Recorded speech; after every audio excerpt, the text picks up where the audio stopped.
Hello, pardon the interruption, but I'm just here to quickly tell you about the 2025 Escape Collective Spring Classics Summit. Not sure if I said that in the right order, but anyway. We did our trip to the Classics last year and it was such a hoot that we're doing it all over again this year. Well, I hope I'm going, because it would be a bit harsh to get me to read the ad for it and then leave me at home.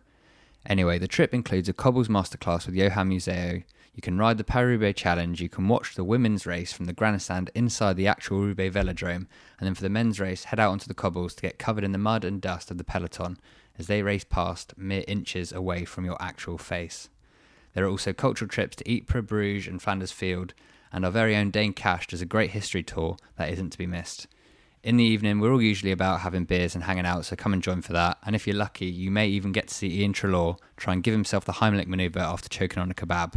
Go to escapecollective.com/summit to book your place, and don't wait because fewer than half of the spots are still remaining.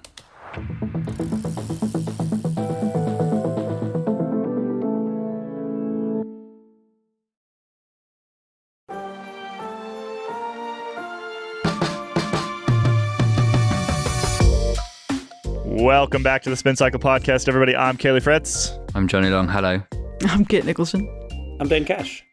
Today on the show, the Tour de France route is out. Wout van Aert was the squirrel.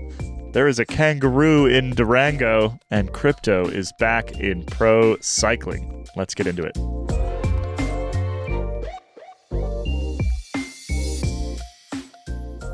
All right, biggest news of the week.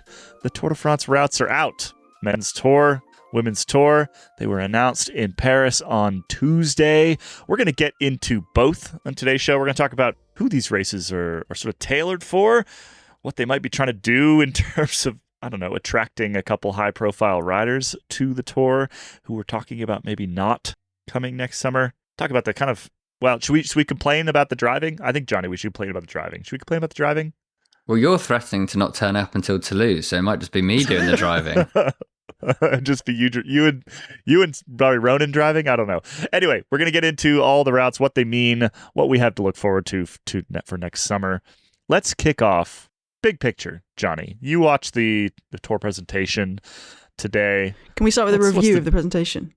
Yeah, let's talk about the presentation itself. Okay. How was it? Did you enjoy it? It was long as usual. It's 2 hours. Because basically, to keep on doing the presentation in person when it's broadcast on Twitter, on Eurosport, everywhere, you have to give enough reason to get people in the door. So we have all the montages. Christian Prudhomme's there. There was the sort of president of the Nord department saying that they've got beer, treats, and they know how to party. Do you know what it felt like? It seemed like they'd invited a bunch of mayors to come and present it felt like a kind of school assembly. Yeah, this is what's good about my part of France. Well, it also felt like a school assembly because a lot of the riders who got up on stage and processed across were the French guys who we are not necessarily as familiar with, or I'm not as familiar with, and especially when they're not wearing cycling gear. So you're kind of looking at them, you're like, who is that? That's Kevin Vauquelin. But Pogacar didn't turn up, Evenepoel didn't turn up, Vingegaard didn't turn up. I'm pretty sure saying Vollering wasn't there or Kopecky or anyone. So they were missing a lot of star power, probably because it's 2 hours or an hour and a half of sitting there until you actually get to see the route. I'm honestly amazed at how many people they normally convince to go. So this year seemed more like what I would expect. Yeah. I don't know. I don't know. We don't have to get into the politics of who turned up, who didn't. But eventually, we got the route. We already knew it's starting in Lille. But what we didn't know is that we're opening with a sprint stage for the first time since 2020, I think, with Alexander Kristoff. Kristoff was there. Ian's going to do a rundown. I think it'll probably be on the website by the time you listen to this, of the best and worst fashion at the presentation. And Alexander Kristoff in particular was looking interesting. So we've got a sprinter probably going to win the Open Yellow jersey, which is fun. It's sort of a collector's item now. And then, broadly speaking, we go anti-clockwise around France this time. So we hit up a bit of Brittany. The main thing there is we've got a double ascent of the Mer de Bretagne on the first Friday. And then we sort of make our way all the way down over only 3 stages to the Pyrenees. And then we've got Hautecam, we've got a mountain time trial to Périgueux, and then we've going back to Luchon Super Bagnères for the first time in 36 years. I think that's the one. I think that's the one they haven't been there for a while. And then it's a good climb though. Good climb. And then we head across to the Alps via Mont Ventoux. So there'll be a summit finish there for the first time since 2013. As long as the wind doesn't blow. Yes, true. That's the thing though on this is that any stage that looks slightly boring, they're always like, and this could be a windy stage. And as we know, it rarely ever is a windy stage. It's just that they've been given the right money from the right mayor, and it's like en route to where they're trying to get to. So then they're just like, wind, there'll be wind. And then we've got the Alps, and we're doing, where are we going in the Alps? We're going everywhere. Oh, Col de la Loze, Queen Stage, Col de la Madeleine. I've just been looking at mountains all, La Plagne. Just been looking at mountain profiles all morning, so they're all blurring into one. But it's a traditional tour, I would say, as traditional as you can get. No cobbles, unfortunately. No sand, no gravel. No sand either, Kit. And it's all within France for the first time since 2020, because we had, or 2021. Anyway, because we had Copenhagen, Bilbao, and then Florence, and now I've got Lille. So at some point you have to have your medicine. So we'll be spending 5 days in Lille, but it'll be a good time. It always is. Is that enough detail? If I given you enough, I think that's a good amount of detail. Yeah, let's break down some of the talking points out of this. The first one for me is it's really backloaded. So like I think there's a pretty decent chance that we enter. Well, so the first rest day is very late because Bastille Day falls on a Monday, so they don't want to make a rest day on Bastille Day, so they made the first rest day on a Tuesday. So we get all the way from the start on a Saturday through the entire week, through the next weekend, through the next Monday, and then when they finally get a rest day. And in that whole time, there's not much climbing, right? There's like bonus seconds and the Mur de Bretagne and a couple other little things that are potentially going to move things around a little bit. That stage near Clermont-Ferrand is going to be quite hilly. We've done a bunch of stages near there in the last couple of years. But really, the mountains don't start until 11 days into the race, which is really backloaded compared to previous years. I would say on the bright side, for those hoping for an entertaining first week and a half, it's not like that's all sprint stages, though. There's a bunch of hillier days or days where you could see breakaway winners or maybe GC action. So it's at least not going to be 14 days of just like sprint over that entire stretch. We should get some interesting non-bunch sprints there. Yeah, it's not like once upon a time when the GC riders would have waited till the last week. There is definitely going to be somebody, I can think of a particular Slovenian, who wants to punish people who think maybe they could wait until week 2 to peak. So yeah, there's definitely, I don't think there's any risk of it being boring. Who does it suit, Dane? Who's going to win the Tour de France next year? Well, Put your cards on the table. I think there's some nuance to that one, Caley. I don't think you could realistically design a tour route that doesn't suit Tadej Pogacar.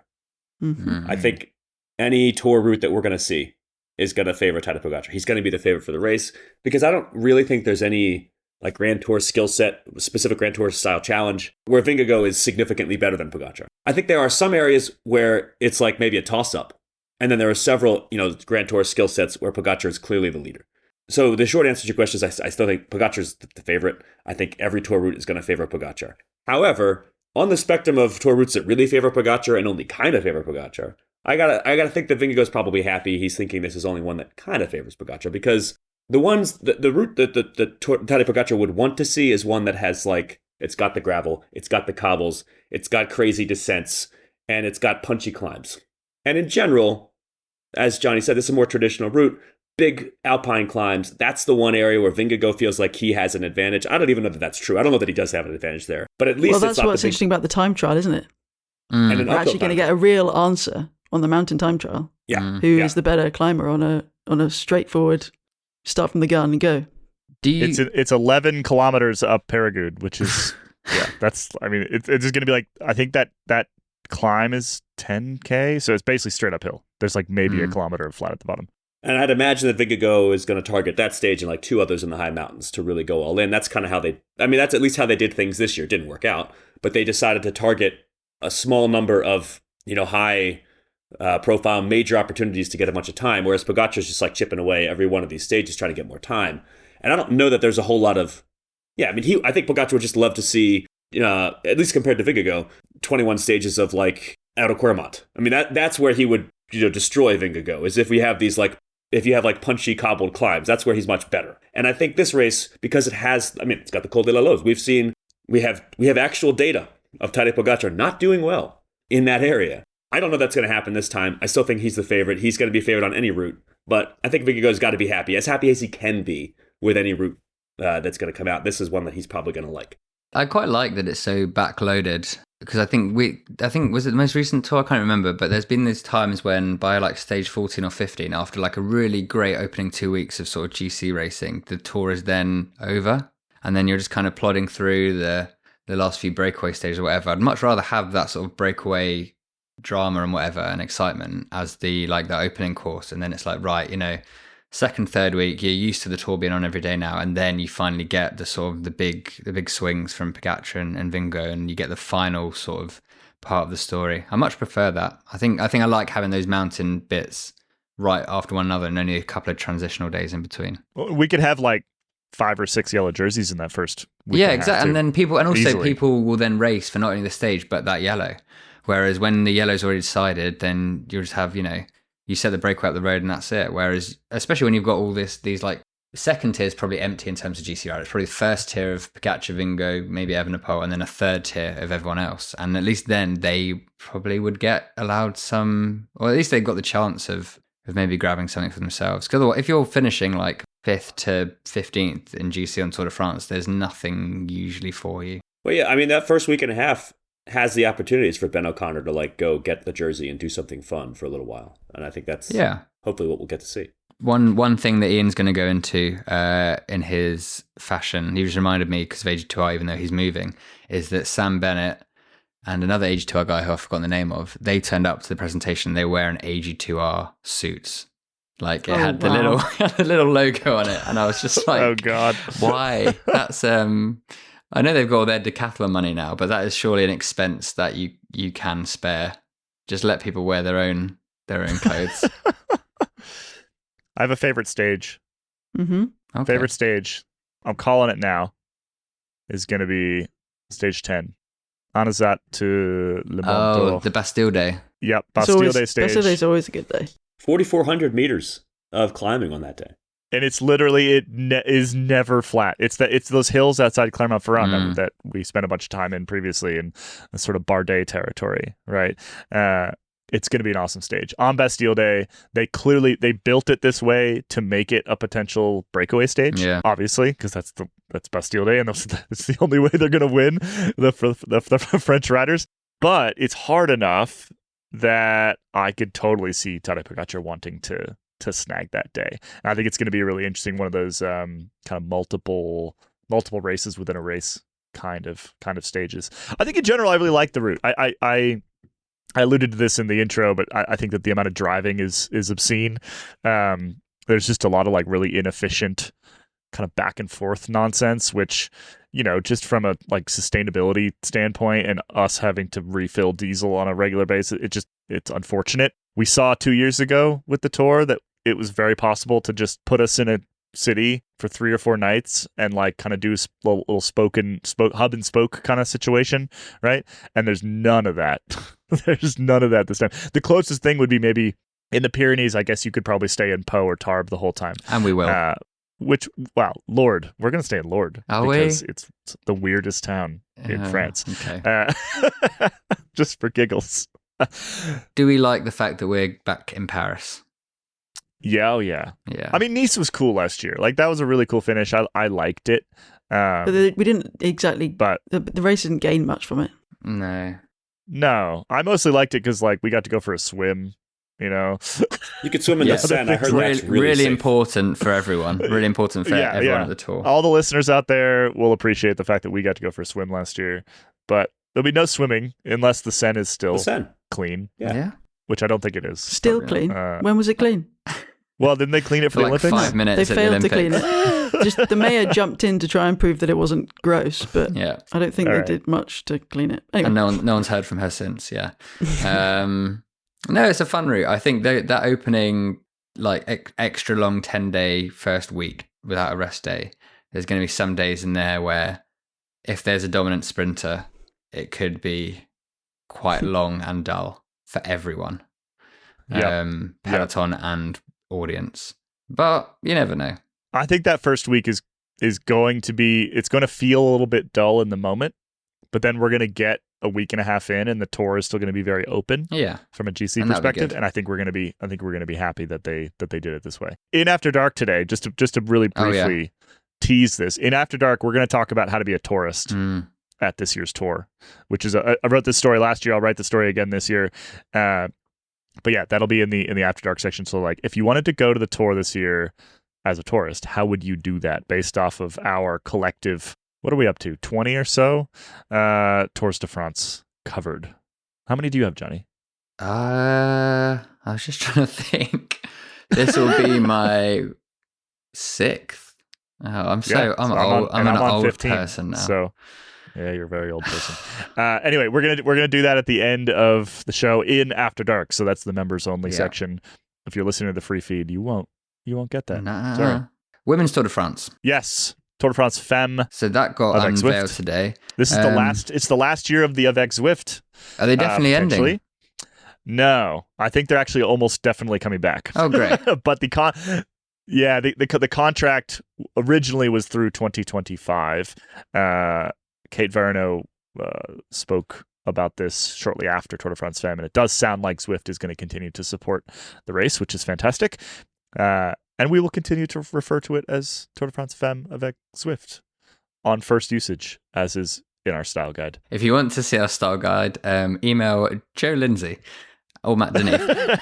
So anyway, the women's Tour de France route. We've got Brittany Grand Depart with 3 stages there, a couple of lumpy ones to kick us off with, so hopefully some exciting racing. And then the route effectively goes south. I have to always figure this out in my head. It effectively goes southeast in a direct line almost towards the Alps. And actually while the ASO branded the men's, like they always do their little taglines on their PR emails, and the men's one was homecoming because it's all contained within France.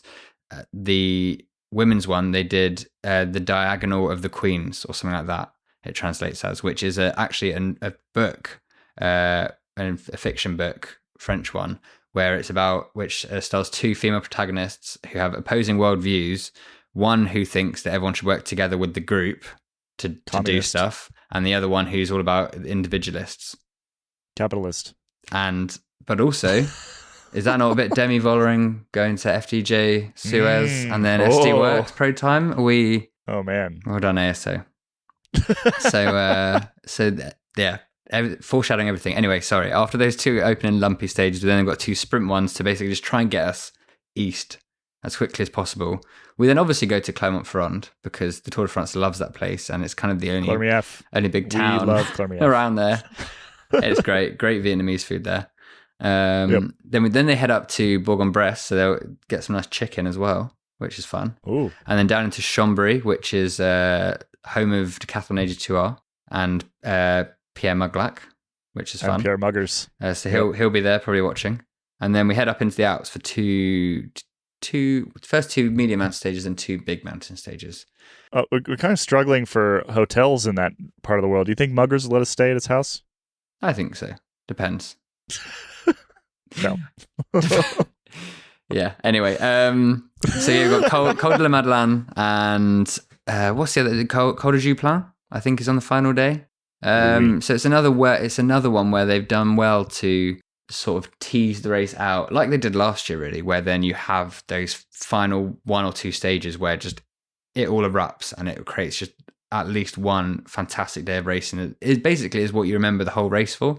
Like, depending how intently you watched it and how many times you watch highlights back, for the women's tour last year, everyone remembers that final stage. You may not remember stages like 2 and 4, but you remember. And Anna van der Breggen will be back in the peloton. Yes. Which is fun. Which is wild. I'm very and intrigued weird. by this. I'm intrigued by this narrative throughout the entire season. I think it's going to be a good one. Agreed.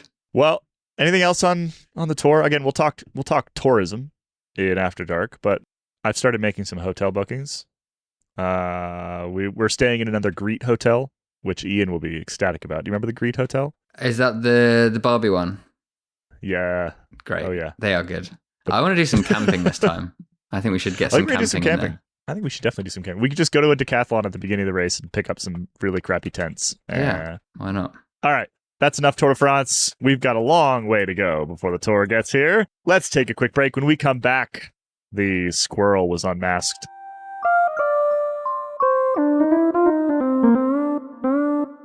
Welcome back, everybody. We've got an update for you from the Belgian version of the Masked Singer.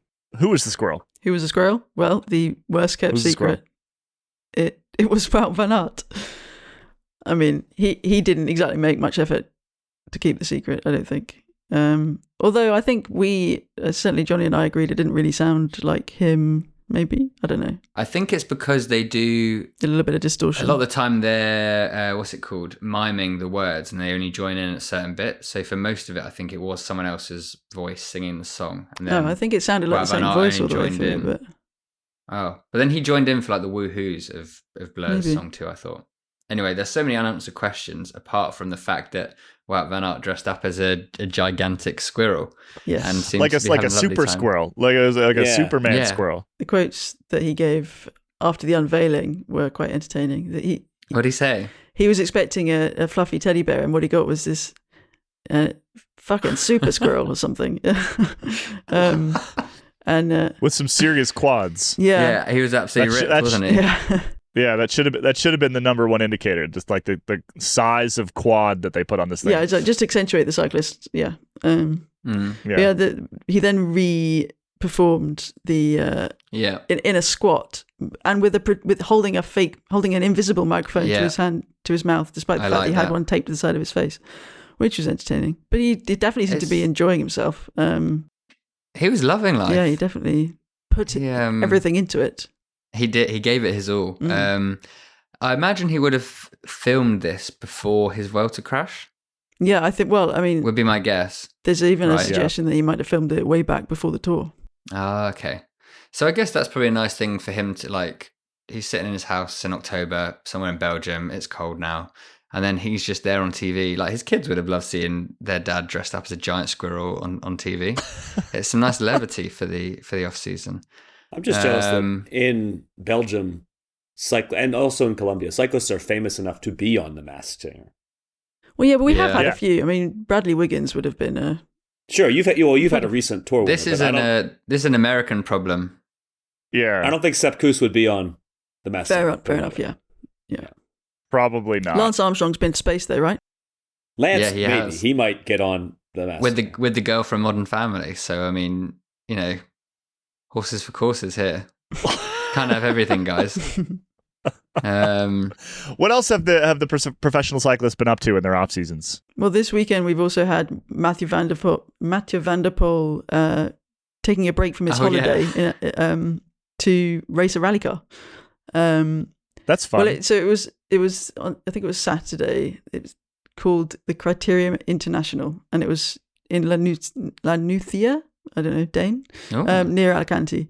And it was a four-stage, kind of like an omnium event with a bunch of current pros and some legends, including Valverde, Gianni Bugno, Sammy Sanchez, who's dubiously a legend, but then I suppose a lot of them are. I mean, isn't Valverde dubiously a legend? Yeah, that's my point exactly.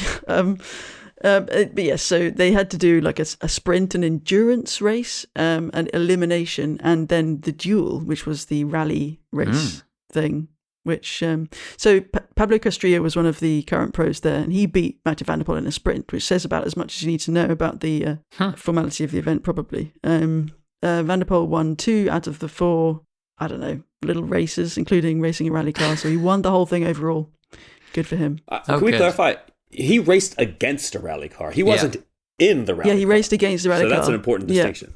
Yeah, on a bike? On a bicycle. Yeah, on a bike. Yeah. It seemed very dangerous to me. Yeah, I think he got a head start. Yeah, I think I mean I can't quite work out the format. I don't know if the rally car had to do 2 laps of the finishing straight with the little chicane at the end, or they both did the same. I don't know. I can't imagine.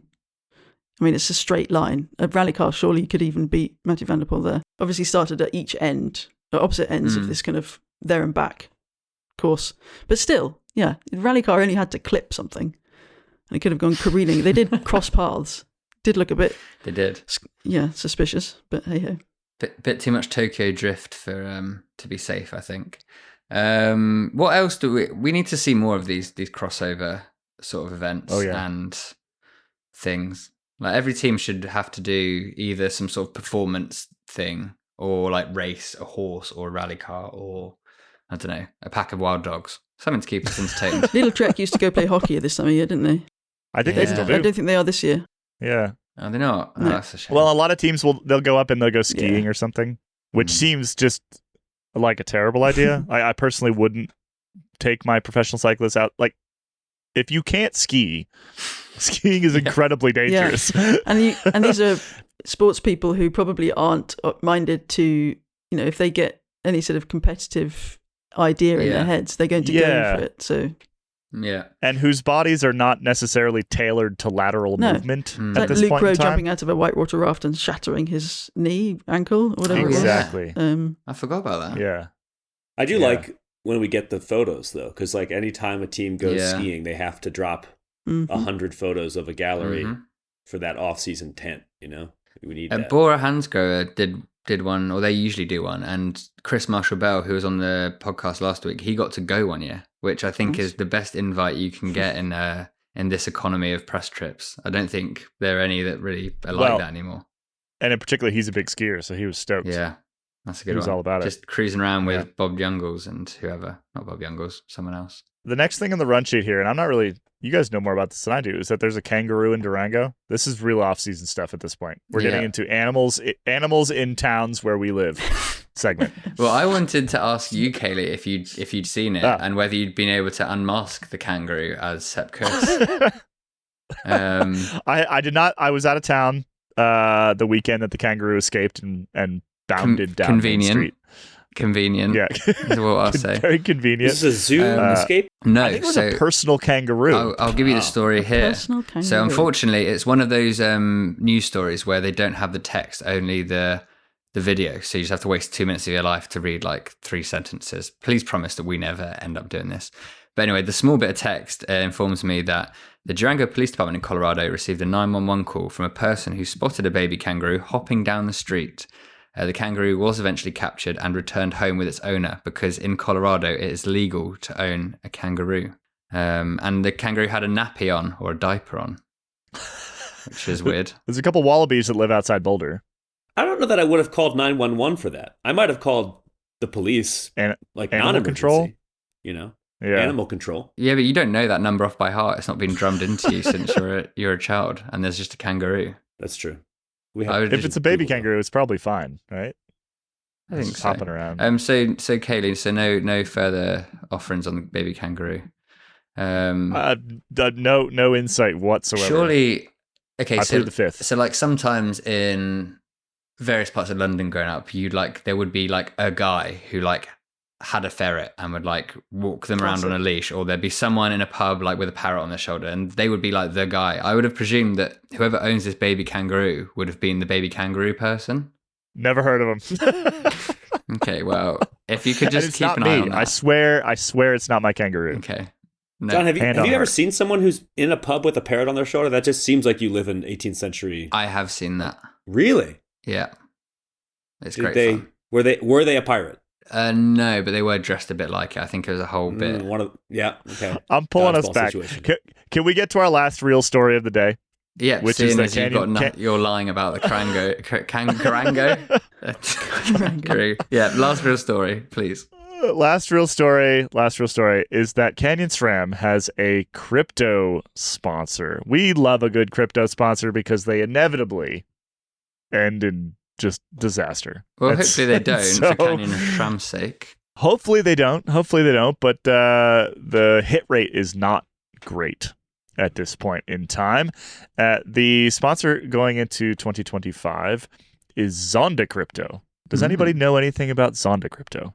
I don't know much about them, but I do know from briefly looking them up before this podcast to answer this question that all their marketing materials use the word regulated very clearly. Like, hey, we have approval for what we're doing from the authorities, which I don't know how comfortable you're supposed to feel about that, but at least maybe differentiates them from the next hash situation, which may never have existed besides its Right. branding.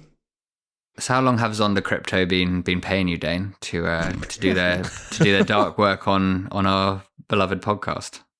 I can't answer that question, Johnny, but I can say that the cryptocurrency that I've been promised will be worth a lot Yeah. at some point. Do you get Zondas? What kind of crypto are we I think talking it's actually about? an Do they make exchange. up I don't their think own? they have their own coin. Okay. Yeah. That's no fun. But yeah, good old crypto's back. They do also sponsor the Juventus football team, so maybe that's more legit. But then loads of football teams have weird sponsors you've never heard of, so it's just all all weird money. It's like cycling.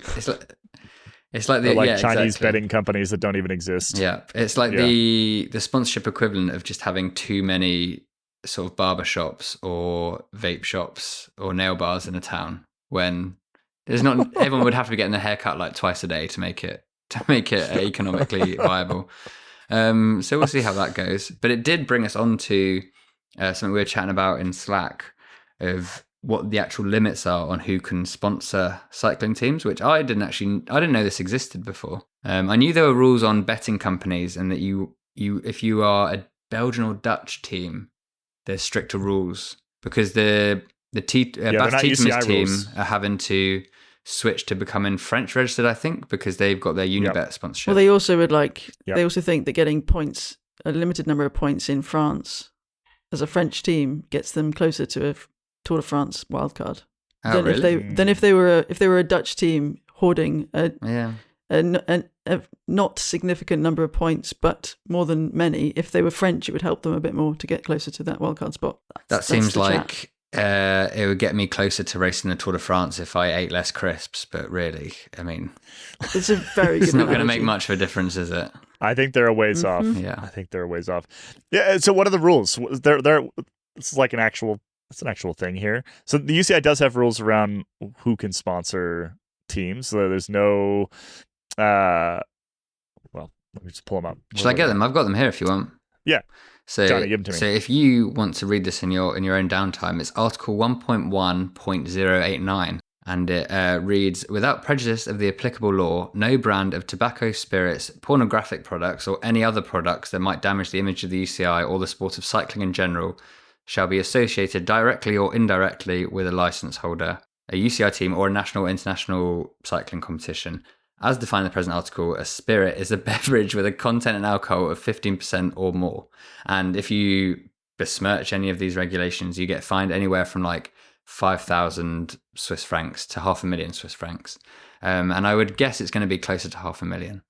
But even so, like you could just build that into the budget basically, and then get whatever sponsor you want.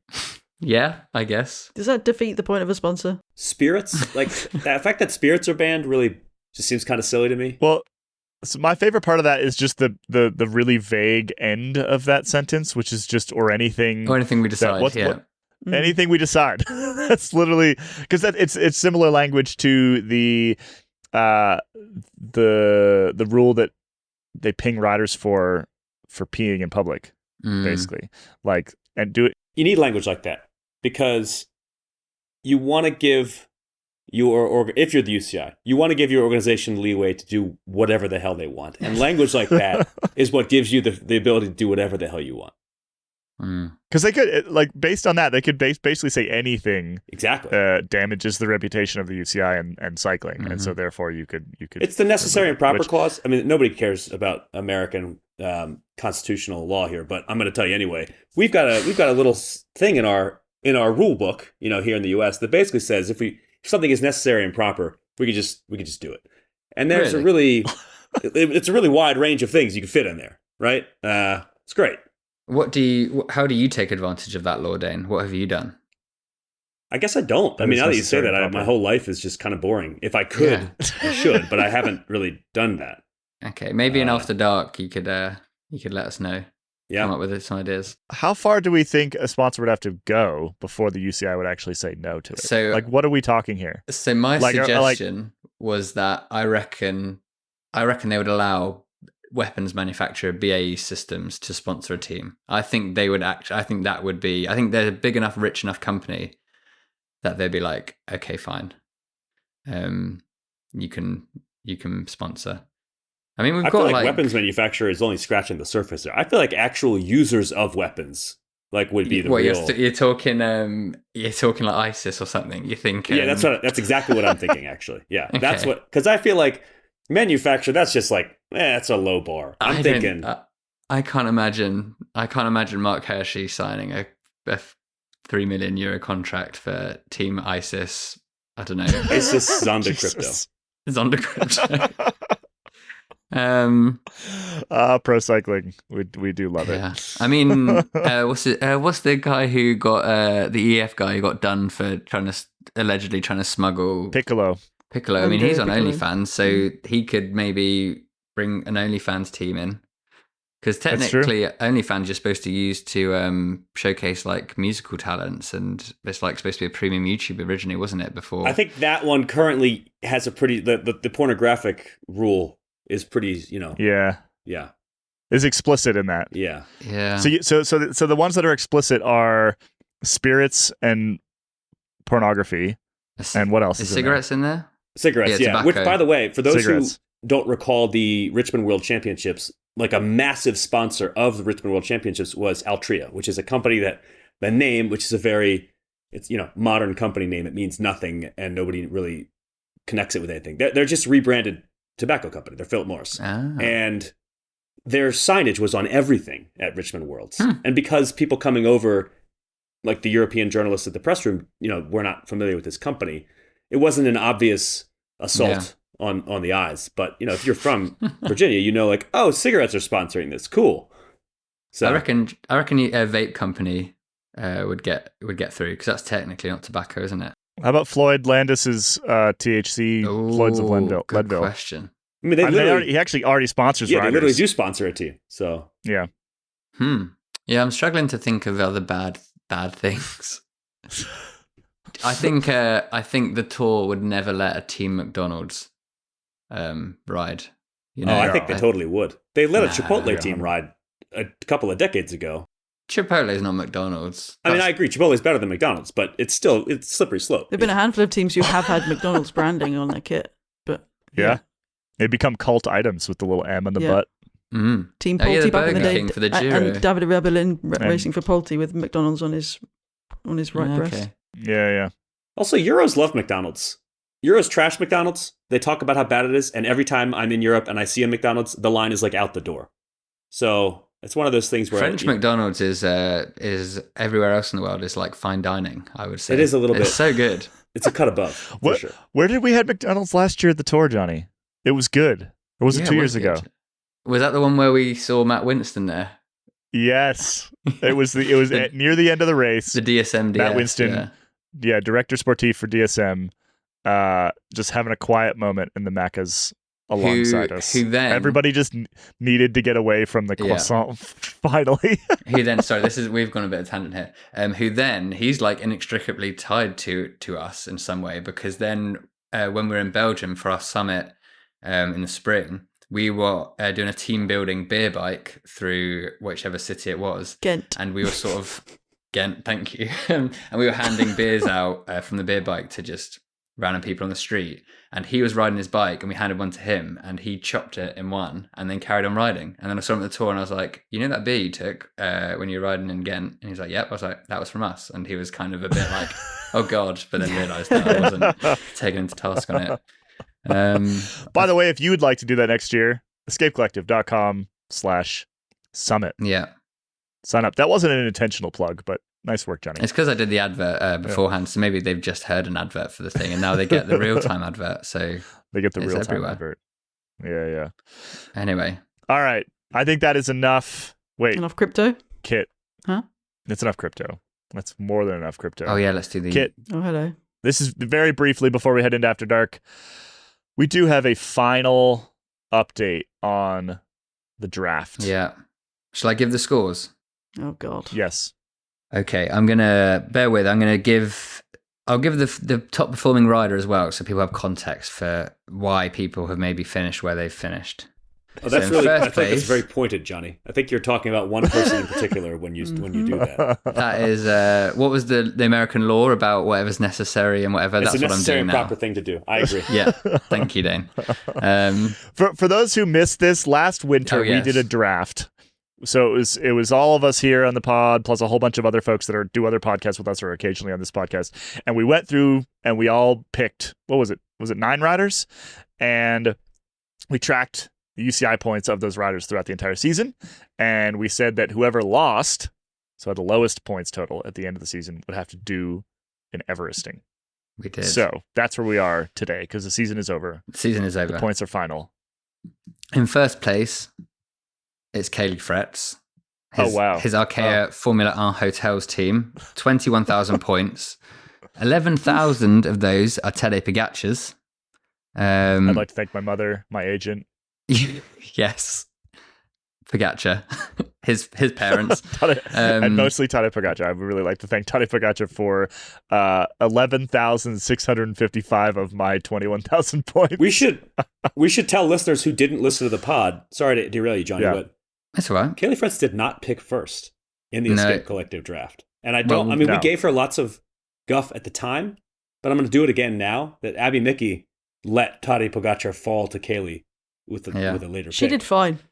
She did do She fine. would have finished, okay. I think, 7,000 points ahead of anyone else if she just picked Pogacar over Miss Peterson. So Yeah, I think she would have. So second place, 2,000 points off whatever. Ronan, who had like Roglic, Gamay, Jonathan Milan, Richard Carapaz. Then Joe Lindsay, who had Evenepoel, Van der Poel, Tim Merlier, loads of good guys. Then Abby Mickey with Ben O'Connor and Mads Pedersen. Dane Cash was 5th in the end after trailing for basically the whole... Dane Cash did a Landis, is what I will say. yeah. And I haven't had the title stripped. Yeah, my fifth when's he place getting the stripped title stripped? yet. There is there will be an investigation ongoing that will last for 3 years. That will.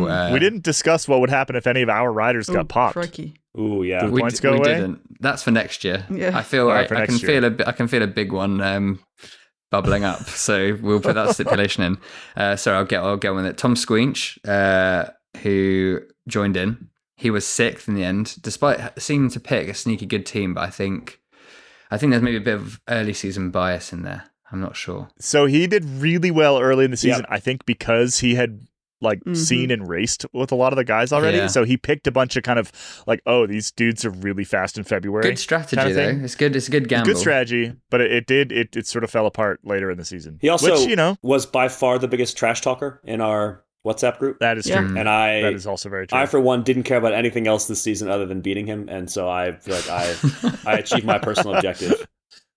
His trash talk was surprisingly good for a man It was who's good, usually, so mellow and gentle.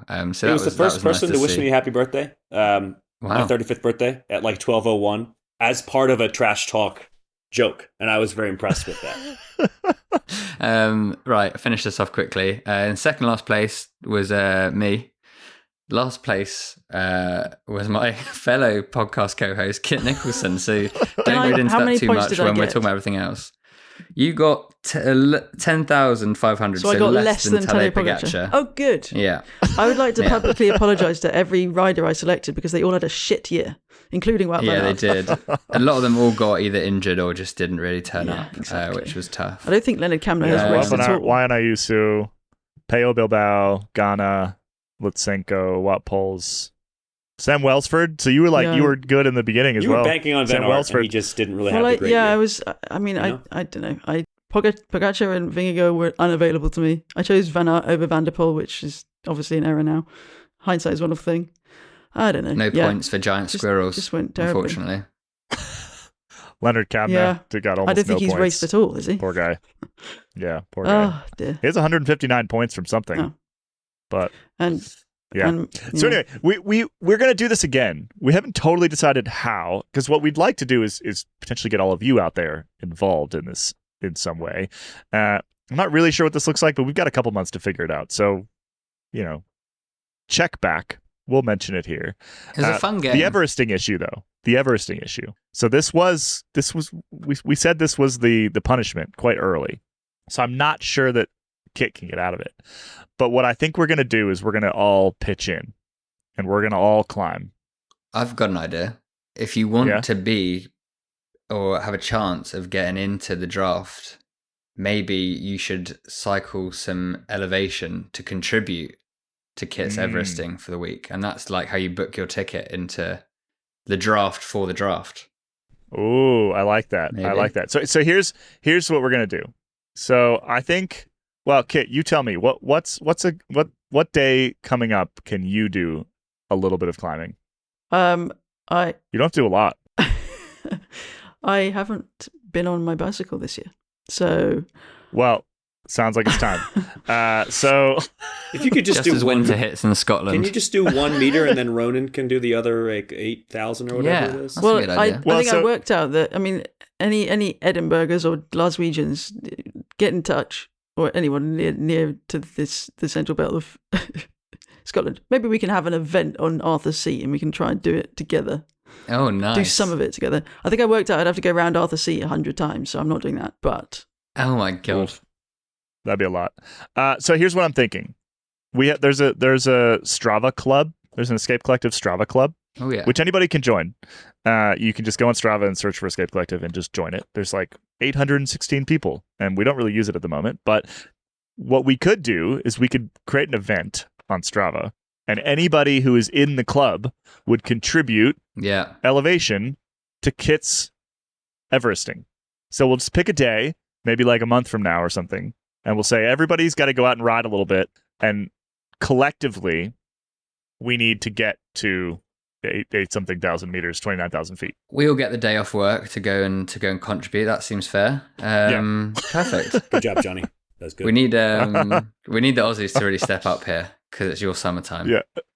Uh, Yeah. give us So a come head on. start So yeah, as well. go head over to Strava, join the Escape Collective club, and then we'll put some stuff in there about when this is going to happen. We might need to have And a we kind will of a few together- days, just because, just in case it snows or there's a hurricane. Yeah, give it like a week. Well, because- yeah, but I think like with 816 people, I would wager that we Oh, probably yeah, true. Everest as a group every day Yeah, accidentally. probably. Probably. Wow.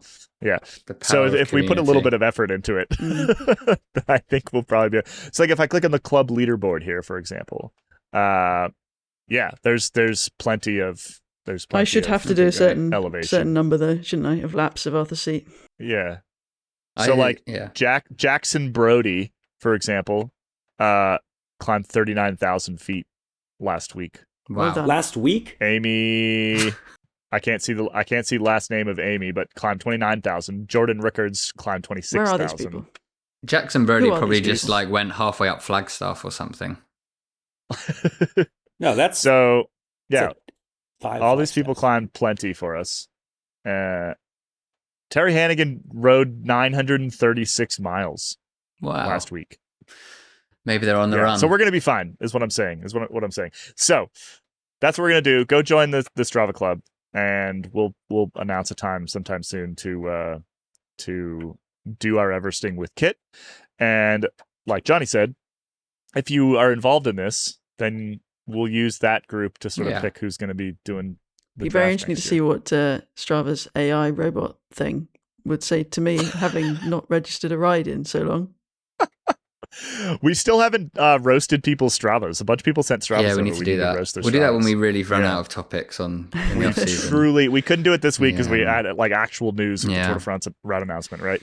Anyway, I think that is the end of the regular episode. We're going to head into After Dark, and we're going to talk about if you want to be a tourist at this year's Tour de France, how should you do that? And again, we're going to be basing this off of 20 something Tours de France covered, and so I would consider this group sort of maybe Dane accepted, sort of Francophiles, right? I think we're fans of the French and France, and we're going to talk about it. So if you're on the free episode, or if you're on the free version of this, we'll see you next week. If you are a member of Escape Collective and you're on the member feed, hang out. We'll be back in just a second in After Dark.